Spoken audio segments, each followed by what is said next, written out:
Hello friends, good morning to everyone. स्वागत है आप सभी का एमएस ज्ञान एकेडमी के यूट्यूब प्लेटफॉर्म पर। दोस्तों, आज की वीडियो में हम लोग बातचीत करेंगे RWA weekly mock test Hindi section पर। और हिंदी में जो वीकली टेस्ट होता है, आज डेट है 1 मार्च आपके सामने है और आपका टेस्ट हो चुका है। उम्मीद करेंगे कि आप लोग टेस्ट लगा लिए होंगे और उसी बेस पे हम लोग भी आपको एनालिसिस देने जा रहे हैं। तो चलिए अब हम स्टार्ट करते हैं।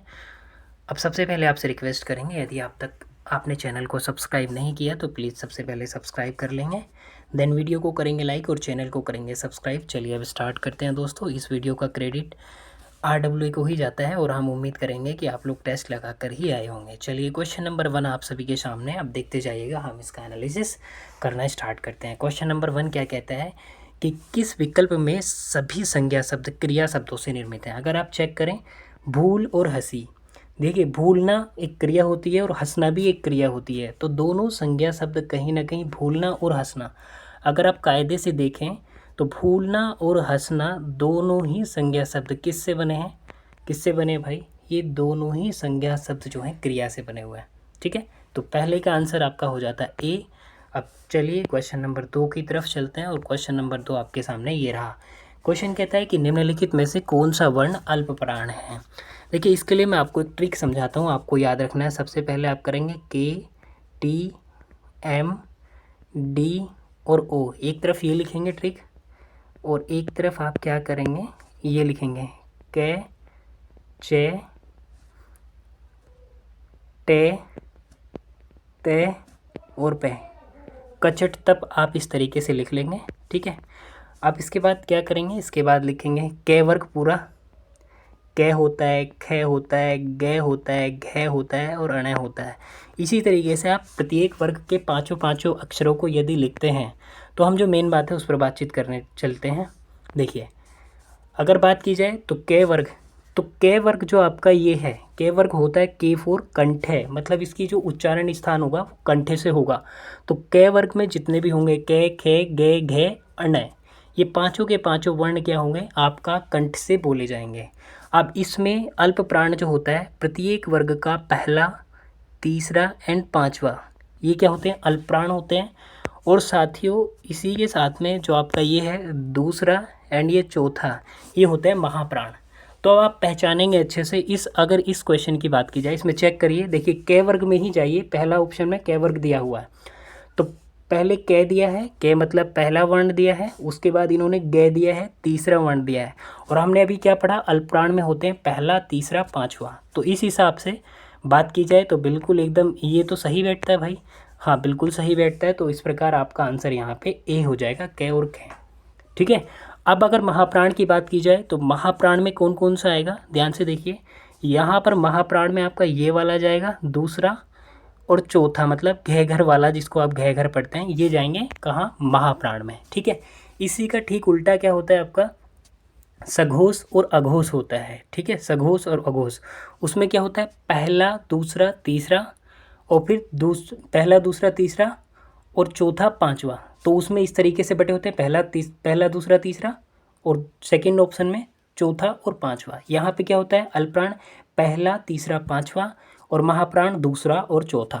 अब इनका उच्चारण स्थान जो बताया ना मैंने, ये आप अब जरूर ट्रिक याद कर लीजिए। देखिए बहुत अच्छी ट्रिक है कि पहले आप क्या करेंगे, पहले आप के याद कर लीजिए, के, उसके बाद टी, उसके बाद एम, उसके बाद डी, उसके बाद ओ। ठीक है, इसका मतलब क्या है, के फोर कंठ है, टी फोर तालव्य, जो च वर्ण है उसका उच्चारण स्थान आपका तालव्य होगा। और मैं फोर मूर्धन्य, तो मूर्धा से कौन सा होगा, टे वर्ण आपका मूर्धन्य होगा। ठीक है, टे वर्ग में जितने भी होंगे। और डे, ठीक है, डी फोर दंत्य, जो तय वर्ग है ये आपका दांतों से बोला जाएगा, मतलब दंत से, जहाँ पर जीवा आपकी दंत को स्पर्श करेगी। ठीक है, ओ फोर होता है ओष्ठ्य, तो पे वर्ग पे, फे, बे, भे, ये वाला क्या होगा आपका, ये ओष्ठ्य होगा। तो यहाँ पर आपको पता चला, अब आपको क्या पता चला कि प्रत्येक वर्ग में कितने होते हैं, 5, और 5 से अगर 5 से मल्टीप्लाई करें प्यारे साथियों, ये हो गया आपका कितना, 25। तो 25 जो ये वर्ण बनेंगे आपके प्रत्येक वर्ग में 5 और 5 5 इंटू 5 25 हो गया। इन्हें कहते हैं हम स्पर्श व्यंजन। क्या कहते हैं? इन सभी को हम स्पर्श व्यंजन कहते हैं।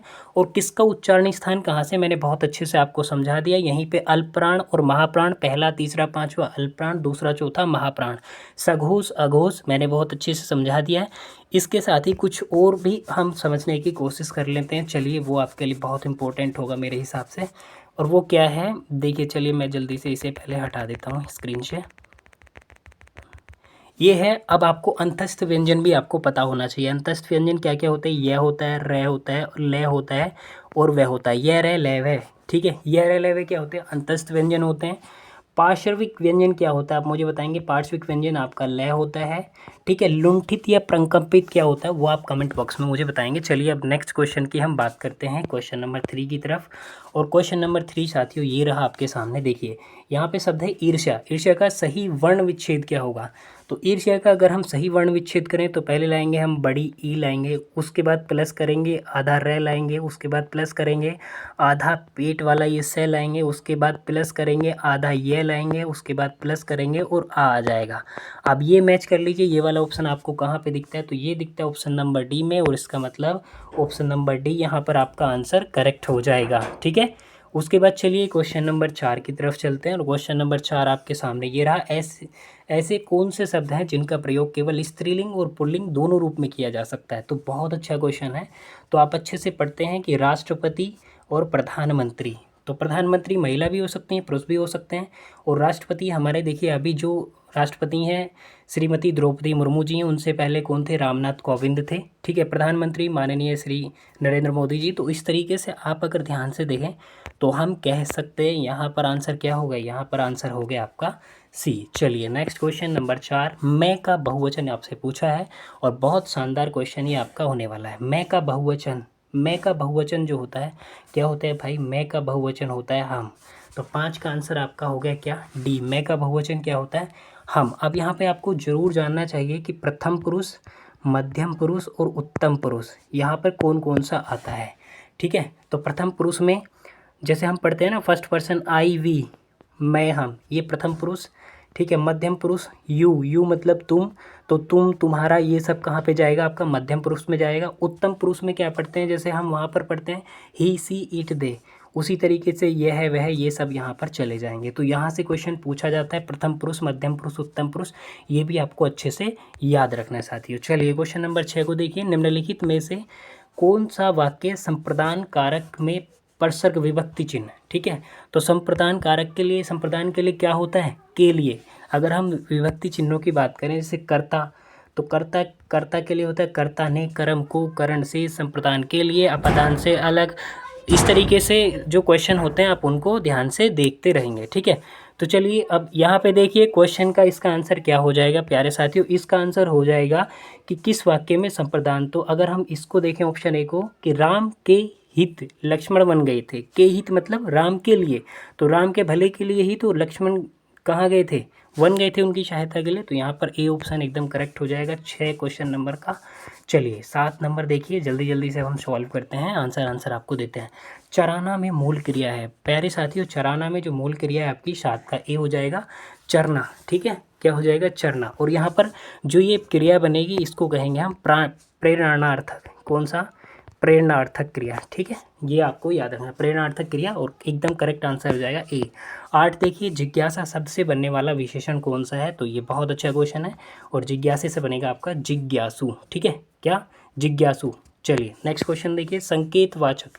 देखिए भाई, ये क्वेश्चन अपने आप में बहुत इंपॉर्टेंट क्वेश्चन है, और इसके आंसर की अगर बात की जाए तो यहाँ पर आंसर अगर ध्यान से देखा जाए तो देखिए, राम और श्याम गा रहे हैं, यहाँ पर किसी भी प्रकार से संकेत नहीं दिख रहा है। हाय, ये क्या हो गया? ये तो अधिकरण एक तरीके से हो गया, सॉरी अधिकरण नहीं, यहाँ पे हो गया आपका विस्मयादि बोधक अव्यय, ठीक है।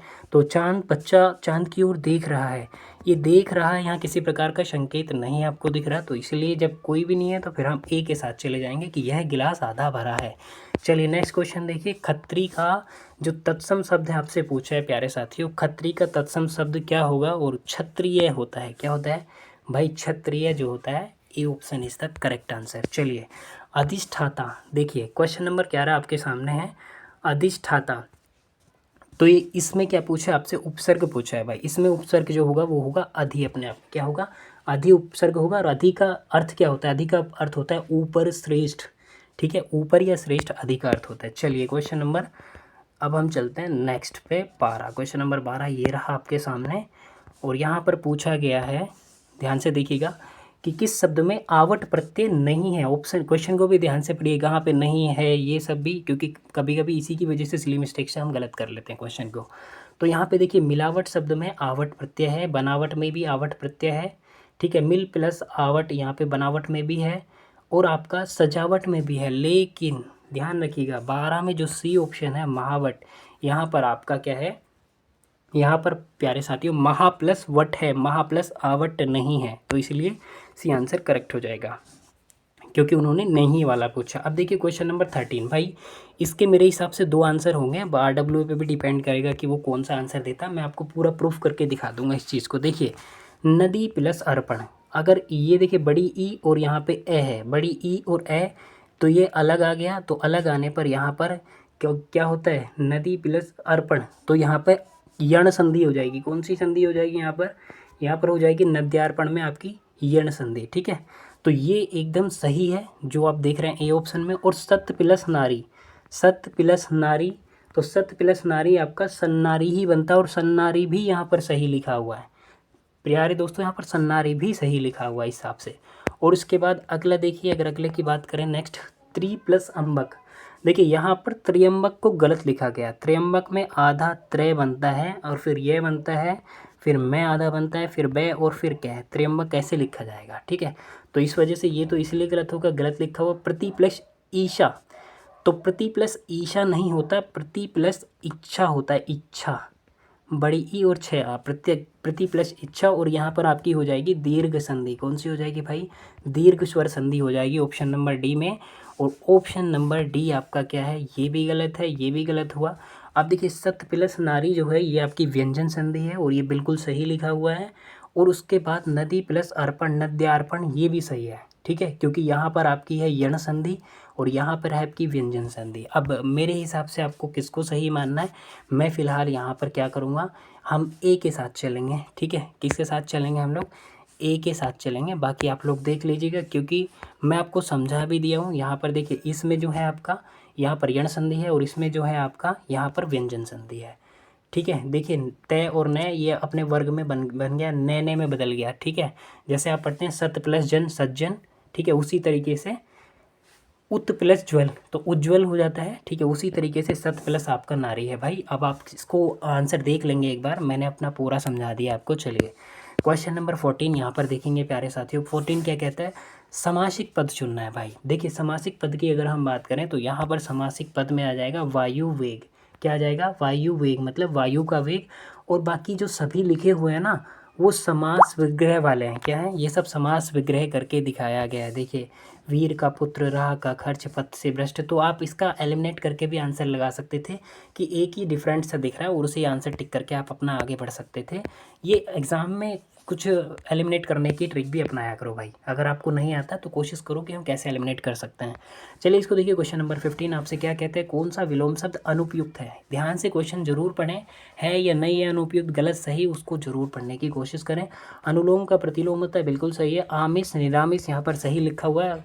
बात तो तब होती है यहाँ पर आमिष को सामिष लिख दिया जाता है, क्योंकि आमिष सामिष अपने आप में समानार्थी हैं, उनका विलोम निरामिष होता है।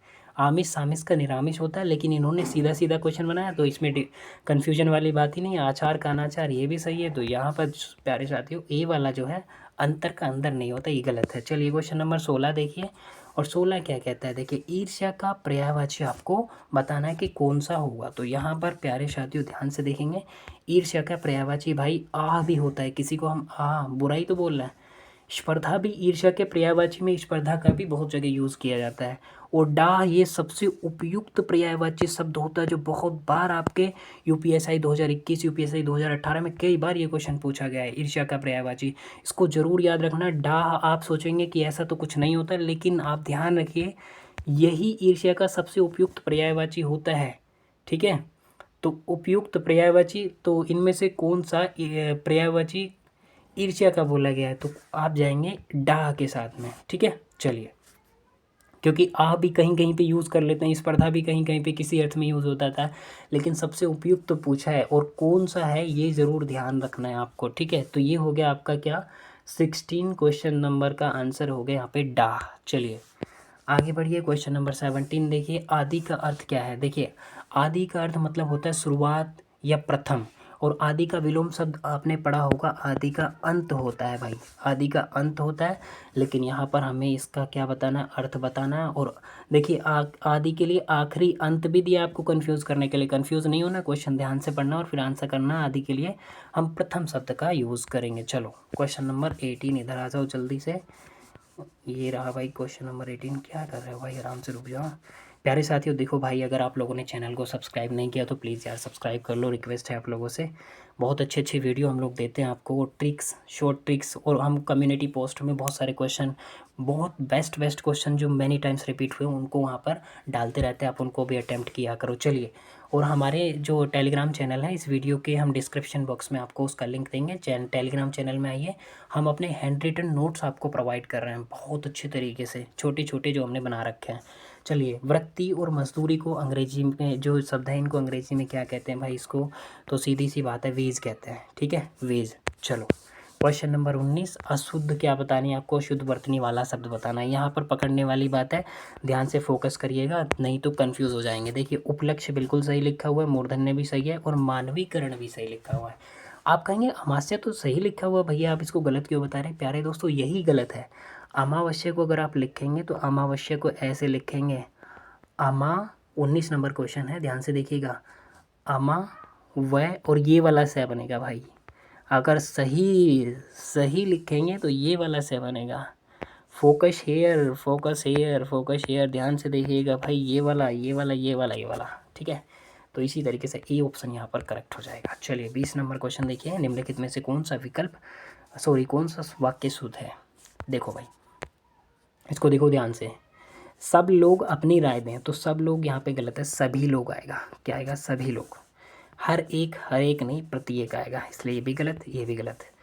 तुम तुम्हारा, ये तो सेंस ही नहीं बन रहा अपने आप ही गलत। तो इस प्रकार से हमने निकाल लिया आंसर, ए आंसर।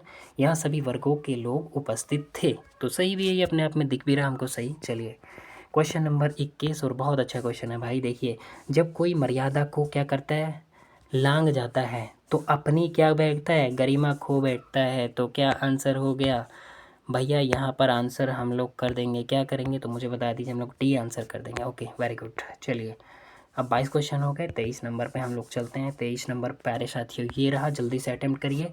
राजन द्वारा किताब पढ़ी जाती है, इस वाक्य में वाक्य कौन सा प्रकार है।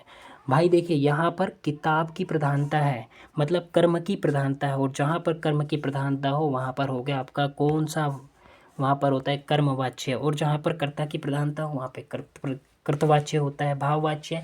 भाववाच्य की पहचान क्या है, देखिए मैं आपको एक ट्रिक बताता हूँ। अगर भाववाच्य को पहचानना ना, से और नहीं, इन शब्दों का प्रयोग आपको वाक्य में दिख जाएगा। निषेधात्मक वाक्य जहाँ पर दिखे वहाँ पर मैक्सिमम चांस होते हैं कि वहाँ पर भाववाच्य हो।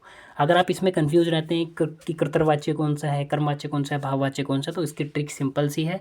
जहाँ पर कर्म की प्रधानता हो, मतलब कर्म दिख रहा हो कि किसके द्वारा, तो अगर के द्वारा शब्द यूज़ हो जाए तो वहाँ पर 100% तय है कि वहाँ पर आपका कर्मवाच्य होता है। कृतवाच्य मतलब कर्ता की प्रधानता, कर्ता का वहाँ पर मजबूत बेस होता है और कर्ता के आधार पर ही सारे काम होते हैं, तो वहाँ पे कर्तवाच्य हो जाएगा। कर्मवाच्य है कर्म की प्रधानता, भाववाच्य से या नहीं, और निषेधात्मक, ध्यान रखिएगा। चलिए आगे चलिए, क्वेश्चन नंबर 24 देखिए, इनमें से किस वाक्य में अर्धविराम का प्रयोग हुआ। भाई देखो जब राम आया, ये वाला कोमा सा जो लग रहा है ये क्या है बताइए, ये है अल्प विराम, ठीक है। शाबाश के बाद जो ये साइन लग रहा है इसको इंग्लिश में कहते हैं एक्सक्लेमेटरी साइन, लेकिन यहाँ पर इसे कहेंगे विस्मयादि बोधक साइन। कौन सा, विस्मयादि बोधक। आलस्य मनुष्य का शत्रु है, आलस्य मनुष्य का शत्रु है, बिल्कुल जी है शत्रु, लेकिन इसके बाद है के बाद जो साइन लगा ना, ये बिंदी से उसके बाद ऐसे, यही है आपका अर्धविराम। अर्धविराम क्या है, देखिए अर्धविराम वाक्य जो चल रहा है ना उसमें विरोधाभास उत्पन्न करने के लिए ये क्वेश्चन डायरेक्ट पूछा जाता है कि विरोधाभास के लिए कौन सा साइन का यूज़ करते हैं, तो अर्धविराम। वाक्य में कुछ समय के लिए रुकना है तो वहाँ पे अल्प विराम का यूज़ करेंगे, और ये वाला साइन आपका पूर्ण विराम होता है जो वाक्य के अंत में लगता है। इसके अलावा कौन कौन से होते हैं, प्रश्नवाचक वाक्य बहुत ज़्यादा पूछा, सबसे इंपॉर्टेंट है ये वाला हंस पद, ठीक है। आपकी कुछ चीज़ वाक्य लिखते समय छूट जाए तो इस तरीके से आप हंस पद इस तरीके से या इस तरीके से लगाते हैं तो ठीक है। उद्धरण और अवतरण चिन्ह हम कब कहाँ प्रयोग करते हैं, ये इस तरीके से 2 कोमे लगा देते हैं, डबल कोमे उद्धरण चिन्ह और अवतरण चिन्ह। तो इनमें क्या है, हमें किसी की बात को जो का त्यों दिखाना है तो उसमें हम उद्धरण और अवतरण चिन्हों का प्रयोग करते हैं। ये चीज़ें मैं छोटी छोटी आपको रिकॉल करा रहा हूँ, ये मत कहिएगा कि हमें ये सब मत बताओ, आंसर बताओ। देखिए इनकी चीज़ें हमारा एक तरीके से रिवीजन ही हो जाता है साथियों। चलिए क्वेश्चन नंबर 25 देखिए, चौकड़ी भूल जाना, बहुत अच्छा सेंटेंस दिया है। का अर्थ क्या है, मुहावरे का अर्थ है भाई कोई डर गया है, तो डर जाना एक तरीके से मतलब घबरा जाना बहुत बुरी तरीके से, उसी को कहते हैं हम क्या, चौकड़ी भूल जाना। डर गया भाई कोई भी, अब चौकड़ी नहीं लगाएगा, ठीक है। चलो क्वेश्चन नंबर 26 देखो, और 26 क्या कहता है आपका, 26 कहता है भैया श्रृंगार रस के 2 कौन से हैं भाई। श्रृंगार रस में पहले श्रृंगार रस कहाँ दिखता है हमको, जहाँ पर नायक नायिका का मिलन होता है, ठीक है। तो श्रृंगार रस का पहले स्थायी भाव आपको पता होना चाहिए भाई, रति होता है।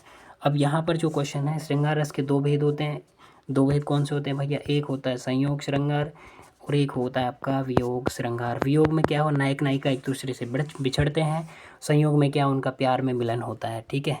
तो इस तरीके से यहाँ पर आंसर अब आप जान ही गए कि आंसर करना है आपको, आंसर करना है संयोग श्रृंगार और वियोग श्रृंगार रस, ठीक है। अब इसके बाद मुझे बताएंगे आप लोग, जैसे करुण रस का, हास्य रस का हास है, करुण रस का शोक है, और वीर रस का क्या है, उत्साह है। तो जितने भी रस हैं उनके स्थायी भाव जल्दी जल्दी से आप रिपीट करिए। और ये बताइए, देखिए अगर भरत मुनि के अनुसार रस की बात की जाए, भरत मुनि ने 8 रस बताएं भाई, ध्यान रखिएगा कितने, 8। टोटल रस की संख्या कितनी हिंदी में, 9। लेकिन भरत मुनि वाला क्वेश्चन बहुत बार पूछा गया भाई, यूपी पुलिस से लेके यूपी एसआई कांस्टेबल हर जगह ये क्वेश्चन रिपीट होता है। भरत मुनि को जरूर याद रखना है, और आपको ये भी जरूर याद रखना है कि भरत मुनि ने किसको रस नहीं माना है। तो मैं ये स्पेशल रूप से आपको बता देता हूँ, ये है भाई शांत रस, शांत। और इसका स्थायी भाव आपको पता होना चाहिए भैया, इसका स्थायी भाव होता है निर्वेद। क्या होता है प्यारे दोस्तों, निर्वेद। चलो आगे आ जाओ, जल्दी जल्दी से कर लो, ज़्यादा टाइम नहीं लगाते हैं। क्वेश्चन नंबर 27 क्या कहता है, निम्नलिखित में 4 विकल्प में सही विकल्प जो बताता है, तो जहाँ सभी छंद समान चरण हो, तो समान चरण देखो उसको क्या कहेंगे, नाम से ही पता चल रहा है, तो उसको कहेंगे भाई सममात्रिक छंद। अब भैया सममात्रिक छंद में एक जो एग्जाम्पल तो बता दो, बिल्कुल बताएंगे भाई। चौपाई आप लोगों ने देखा, जब आप हनुमान चालीसा पढ़ते हैं तो श्री गुरु चरण सरोज रज निजमर मुकुर सुधारी वर्ण रघुवर विमर जसु जोधा अकबलचारी, ये 4 पंक्तियाँ आपकी चौपाई हैं, ठीक है। इसके साथ में, और इसमें चौपाई में कितनी मात्रा होती हैं भाई, प्रत्येक चरण में 16 मात्राएं होती हैं। इसी तरीके से आपका सममात्रिक में और कौन सा आ जाएगा, सममात्रिक में आएगा रोला, रोला में कितनी होती हैं 24, ठीक है। इसी तरीके से आएगा हरिगीतिका, हरिगीतिका में 26 होती हैं। हरिगीतिका में कितनी मात्राएं होती हैं प्यारे साथियों, 26।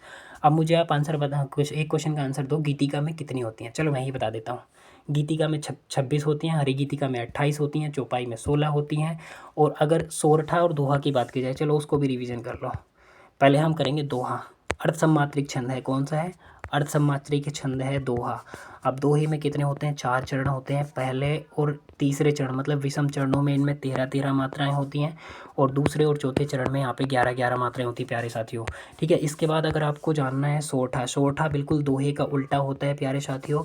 और इसमें क्या होता है, जब उल्टा होता है तो इसके विषम चरण मतलब पहले और तीसरे में यहाँ पे 11 होंगे, और दूसरे और चौथे में यहाँ पर आपकी 13 मात्राएं होने वाली हैं।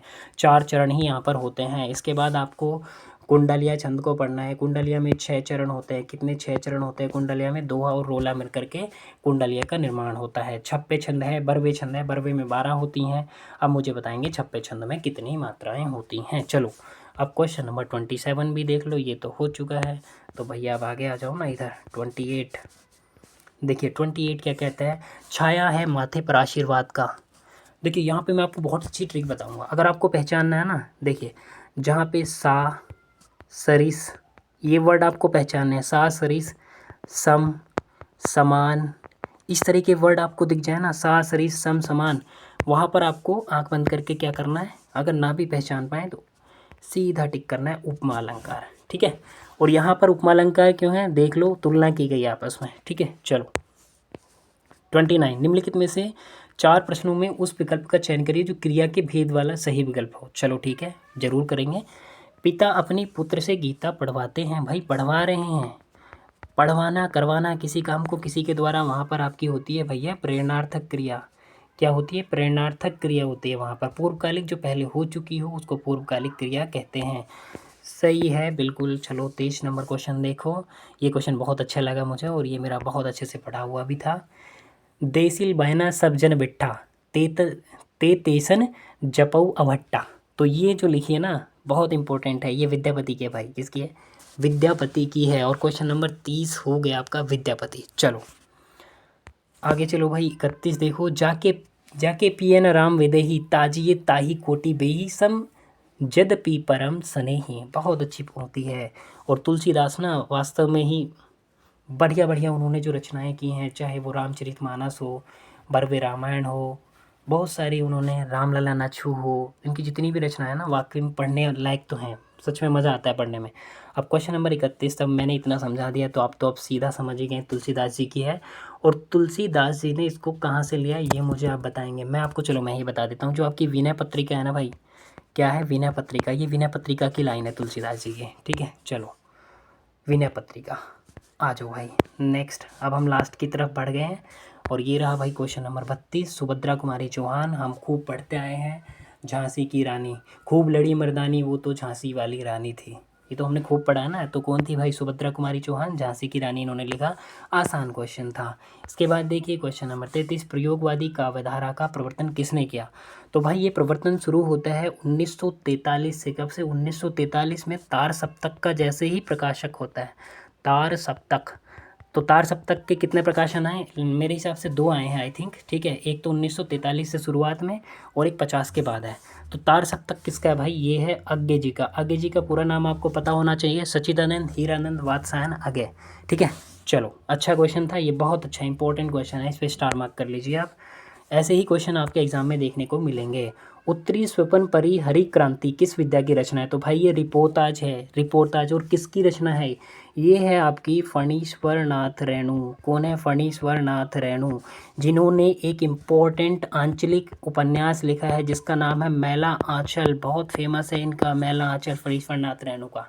ठीक है फणीश्वर नाथ रेणु। चलो इसके बाद देखो क्वेश्चन नंबर 35। मैथिली शरण गुप्त की रचना नहीं है। क्वेश्चन को ध्यान से पढ़ लेना भाई, नहीं पूछा है। साकेत बिल्कुल इन्हीं की है। भारत भारती मैथिली शरण गुप्त की है, ये भी है। पंचवटी भी इनकी है। लेकिन यहाँ पर जो आपका लिखा हुआ ना प्यारे साथियों पथिक, ये पथिक इनकी नहीं है। तो प्यारे साथियों पथिक फिर है किसकी? ये भी तो पता होना चाहिए।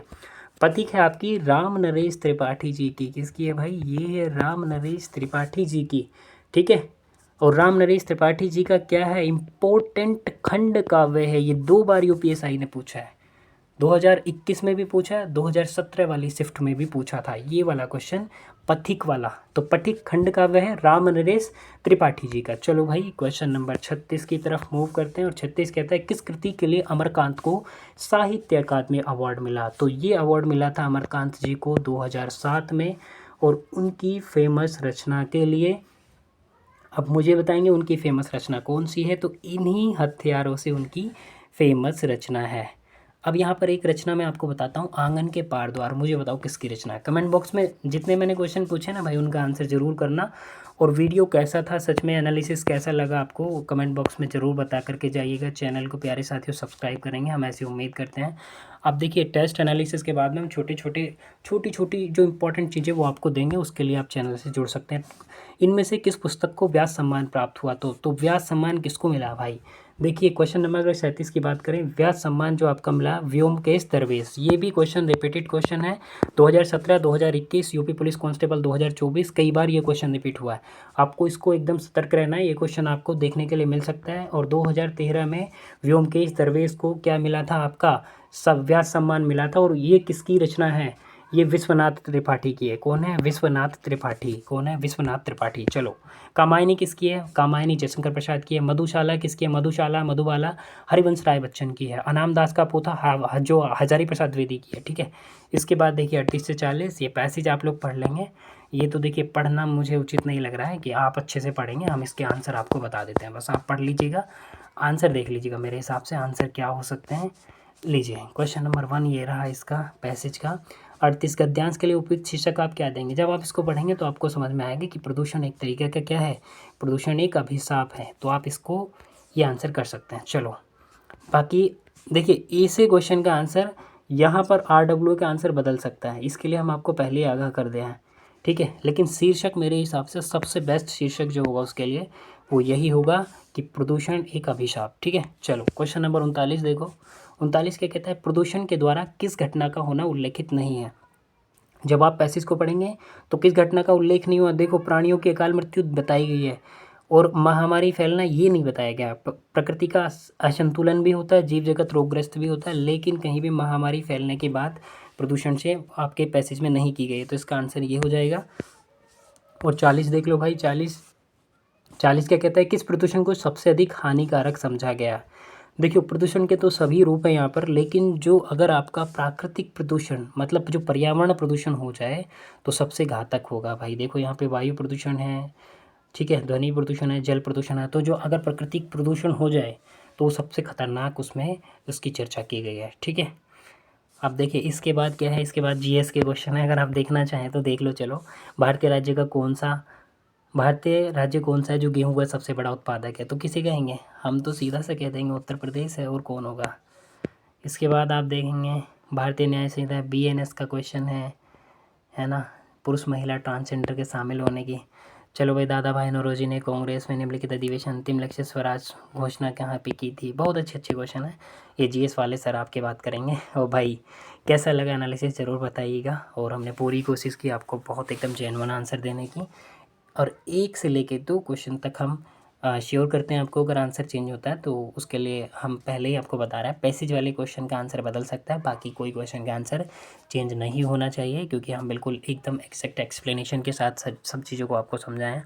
अब उम्मीद करते हैं आपको वीडियो पसंद आया होगा प्यारे साथियों। इसी तरह की छोटी छोटी क्लिप्स, हिंदी के महत्वपूर्ण टॉपिक शॉर्ट वीडियो के माध्यम से जहाँ से लगातार क्वेश्चन पूछा जा रहा है वो हम सब आपको दे रहे हैं। तो जल्दी से आइए, टेलीग्राम को ज्वाइन करिए, चैनल को सब्सक्राइब करिए एंड स्टे मोटिवेटेड, और अच्छे से पढ़ते रहिए। ज़्यादा टाइम आपके एग्ज़ाम में नहीं बचा, और आप ऑफलाइन टेस्ट लगाइएगा, प्लीज़ ऑफलाइन टेस्ट लगाइएगा, क्योंकि वो हमारे भरने में आपको फिल करने में कितना टाइम लग रहा है वो आपको जांचना बहुत ज़रूरी है। उम्मीद करते हैं कि आप स्वस्थ रहेंगे, मस्त रहेंगे, अपना ख्याल रखिए, पढ़ते रहिए अच्छे से, स्वास्थ्य का अच्छे से ख्याल रखिए। Thank you so much, take care.